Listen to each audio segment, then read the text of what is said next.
والله يدعو إلى دار السلام ويهدي من يشاء إلى صراط مستقيم. Assalamu alaikum wa rahmatullahi wa barakatuh.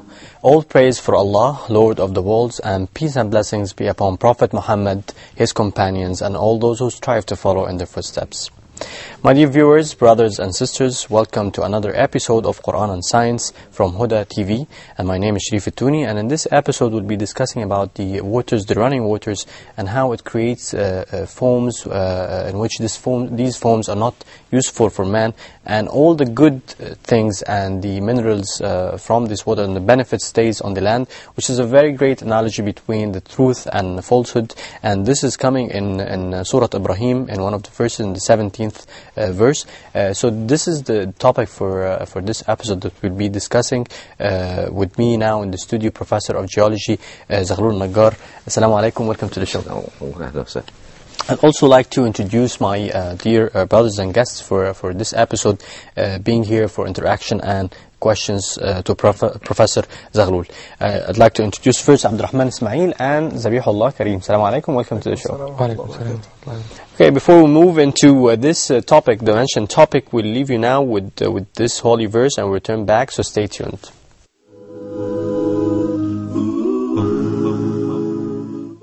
أنزل من السماء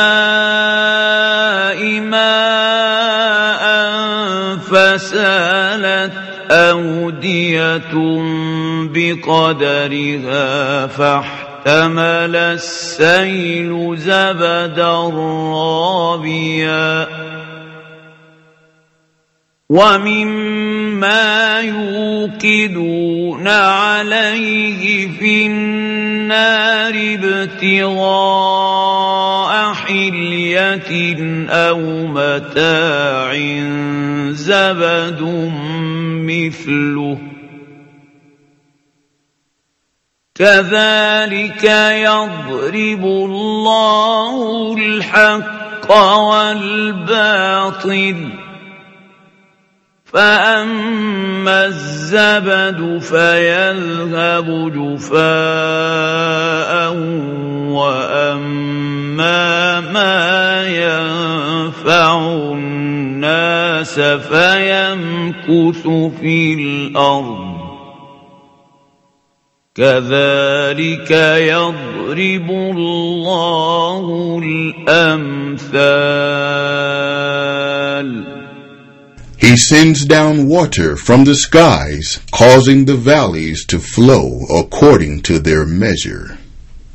Then the rapids produce abundant foam, and of what they forge in the fire to make ornaments or utensils, foam is produced as well. Thus God compares truth to falsehood. The foam is cast away, worthless. But that which benefits mankind remains on the earth. Thus, God sets forth parables. Assalamu alaikum wa rahmatullah. Welcome back. You're watching Quran and Science. I'll move now to Abdurrahman Ismail to find what he got from this holy verse. Abdurrahman, what are you getting from within this verse? In this verse, I believe that Allah is comparing falsehood to truthfulness, and like assimilates them to water when it runs, and flushes away these sometimes insignificant and non-useful sediments and particles, and at the same time compares truthfulness to the useful metals and minerals. So this what stays on land, and this what benefits human and stays, and the compared falsehood to the insignificant disappears and is eliminated from consequential sediments that the water may carry with it. Okay, Zabihullah. I'm totally agree with my brother that Allah is mentioning in this verse that Allah who sent down the water, and through this water causes the flow of rivers, and through flowing it makes producing foam, which is of no use. So you catch any scientific elements or notations about the water cycle and the benefits from water to the land? Yeah, like we can produce hydroelectric energy from the water, and it's like... All right. So. Okay. Now let's move to Professor Zaghlol to find more about the meaning of this holy verse. In the name of sorry. In the name of Allah, our Creator, the Creator of the universe and everything that's in it, I greet you all in our Islamic way. Assalamu alaikum wa rahmatullahi wa barakatuh. May Allah's peace, blessings and mercy be with you all. This verse, Allah subhanahu wa ta'ala is trying to explain to us the difference between truth and falsehood. And truth is useful to humanity at large, while falsehood has no value.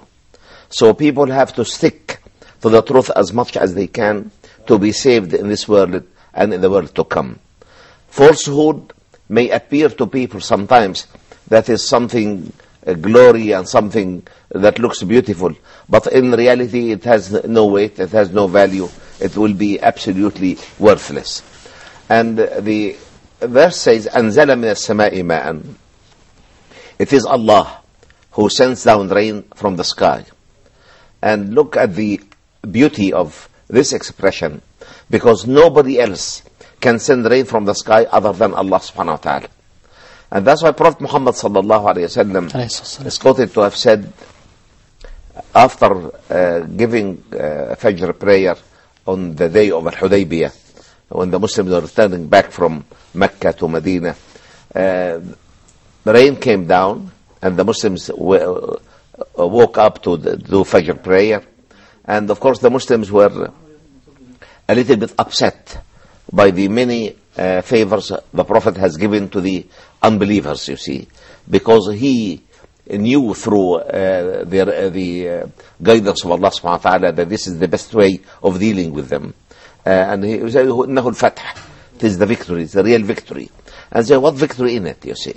And of course he tried to cheer them up a little bit, sallallahu alayhi wa sallam. So after he finished the prayer, he said, أَتَدْرُونَ مَاذَا قَالَ رَبُّكُمْ? Do you know what Allah said? They said, Allah wa Rasuluhu a'lam. Then he said, sallallahu alayhi wa sallam, قَالَ رَبُّكُمْ أَصْبَحَ مِنْ عِبَادِي مُؤْمِنٌ وَكَافِرٌ. Allah said, this morning, some of my worshippers or some of my creation are true believers and others are unbelievers. And then the companion said, who are the mu'mins and who are the kafirs? He said, من قال أمطرنا بنوء كذا أو نوء كذا فقد كفر. ومن قال أمطرنا برحمة من الله وفضل فقد آمن. Those who would say we were rained by storm so and so, he lost belief in Allah subhanahu wa ta'ala. Who said we were rained by the great mercy of Allah, the great bounties of Allah subhanahu wa ta'ala, is the true believer. And really today we know that no man on earth can cause a drop of rain to come down. So it is Allah who sends down rain. And he said, أَنزَلَ مِنَ السَّمَاءِ مَاءً.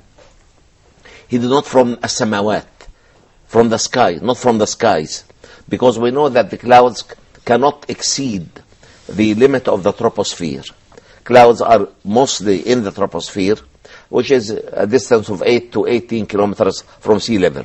So, أنزل من السماء ماء فسالت أودية بقدرها. The valleys did flow with water, each according to its own dimension.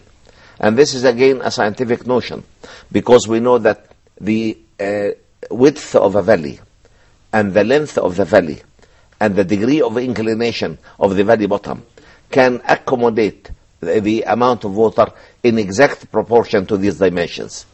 فسالت أودية بقدرها. The valleys did flow according to the measures of each one of them. And Allah subhanahu is saying that in this flow or flowage of the water in the valley, we get the fragmentation of the rock and the disintegration of the rock and the separation of the different minerals. Heavy minerals